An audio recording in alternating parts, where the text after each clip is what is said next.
In our politics lead, dueling speeches. Former President Donald Trump and former Vice President Mike Pence both spoke in Washington, D.C. today.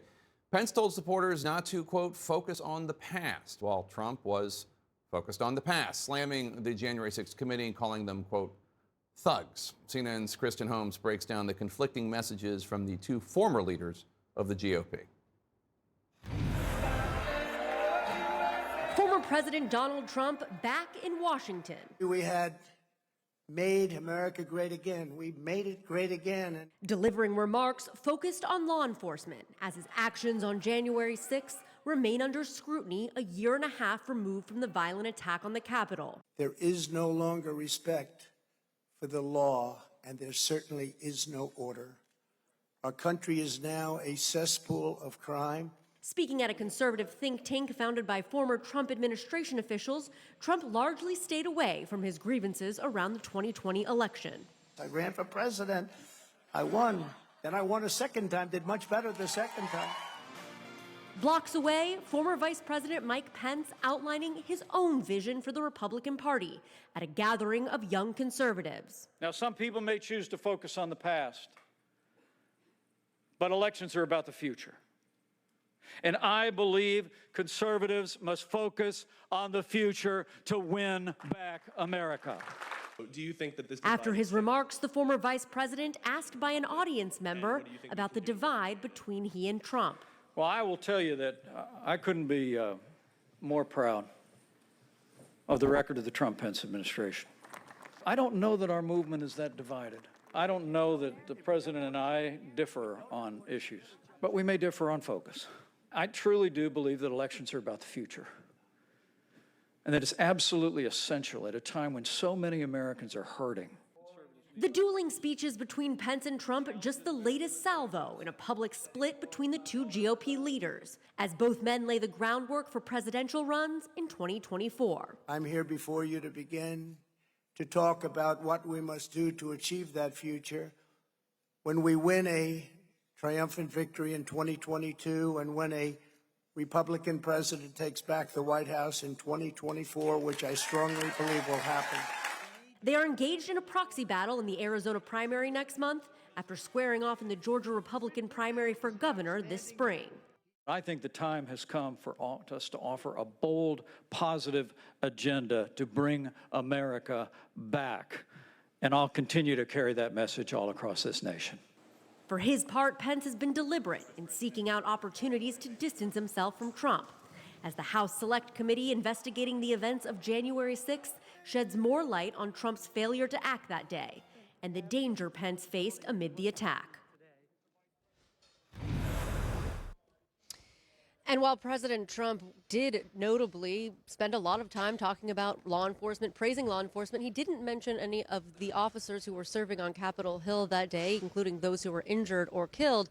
However, he did take time to attack the committee, as you noted, calling them political hacks and thugs, and saying that they wanted to damage him so that he couldn't work for his supporters, Jake. All right, Kristen Holmes, thanks so much. Let's discuss all the events of today. And Paul, I do want to start with Lester Holt's interview with Attorney General Merrick Garland. Right. Take a listen to what Garland told Holt when asked if he is worried an indictment of Donald Trump could rip the country apart. We intend to hold anyone who was criminally responsible for events surrounding January 6th, for any attempt to interfere with the lawful transfer of power from one administration to another, accountable. So if Donald Trump were to become a candidate for president again, that would not change your schedule or how you move forward or don't move forward?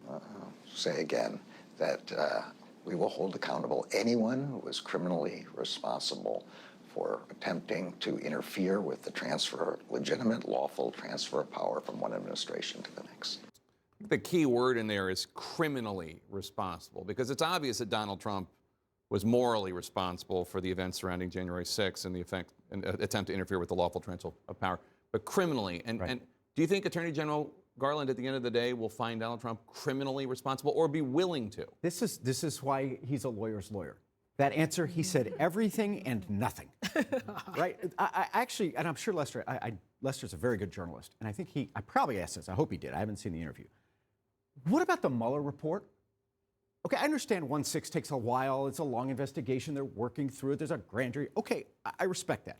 The Mueller report came out 3 years and 3 months ago. Right. And Mr. Mueller notes 10 different instances where Donald Trump may have committed obstruction of justice. There's no new information. There's no new investigation.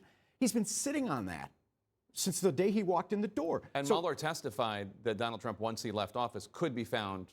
Absolutely. Responsible Donald for Trump that is no longer yeah. president. It's been in Yeah. all the papers. Attorney General Garland knows that. Yeah. And I actually want to know if he's not, if Trump is innocent, the Justice Department should say that. They should. And if he's not, they should prosecute him. Congressman, I want to get your reaction to something that we just got. The January 6th committee just released testimony from former acting Secretary of Defense Chris Miller, where they asked him about then Chief of Staff Mark Meadows' statements that Trump had ordered 10,000 troops to be ready before January 6th. Take a listen to part of Secretary Miller's answer.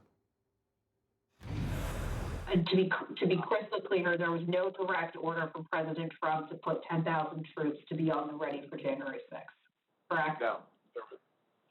That's correct. There was no order from the president. No order from the president. We should know, Mark Meadows said something different, but he said it not under oath. On Fox, Secretary Miller was under oath.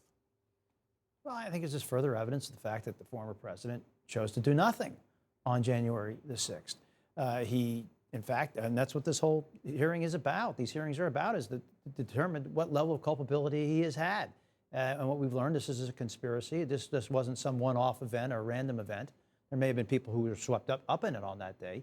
But I think this is just further proof of that he just did nothing to prevent this or stop this. It was a complete dereliction of duty, and that's the harsh reality. And I've heard Democrats criticize what President Biden said. Biden is accusing Trump now of not having enough courage to stop what happened on January 6th. But I've heard Democrats say, not have enough courage. It was the plan. It was the plan to get the mob to go there. Yeah, well, I think that's really what we've learned from the January 6th committee. We sort of knew it before they laid it all out for us in detail. But now that we know that he was aware that mob was armed and that he said to people around him that they were not there to hurt him, right? He knew he would be safe in this armed mob. He sends them down to the Capitol anyway, and then the last hearing demonstrated that he sat and watched television until it was clear that other people had taken care of the mess. The FBI was on the case, and his people were being cleared out of the Capitol. So yeah, I mean, it's not the way that the president framed it wasn't quite right. And we heard Nia, we heard Kristen Holmes talking about these dueling speeches in D.C. today, where basically Vice President Pence says, I agree with Trump on everything except on the fact that he wants to keep talking about the election. And his book, Pence has a book coming out this fall in which the publisher's notes describe the break that they had and Pence standing up for the Constitution. And yet, a new CNN poll shows Republicans, when asked who to put up for president in 2020, 44% of Republicans say Trump, 55% say someone else. That's right. I mean, Trump is the clear front runner for the nomination in 2024, should he seek it. And by all accounts, it's just a matter of timing when he actually announces that he wants to run for president again. We saw in 2016, he didn't need, the vast majority of people. He just needed to win by a little in any of these states because it's a winner-take-all system. So if people join the race and run against Trump, it's very likely that he could win again. Ideological heart and soul, the Republican Party is with Donald Trump. Nothing has shaken their faith in him, the sense that he represents who they are. He would run essentially saying, listen, in 2020, you got your birthright stolen, right? Your country was stolen from you. And I, Donald Trump, am here to redeem that and to restore your future. That is a very, I think, powerful argument for lots of Republicans who likely would pull the lever for Donald Trump again in the primaries.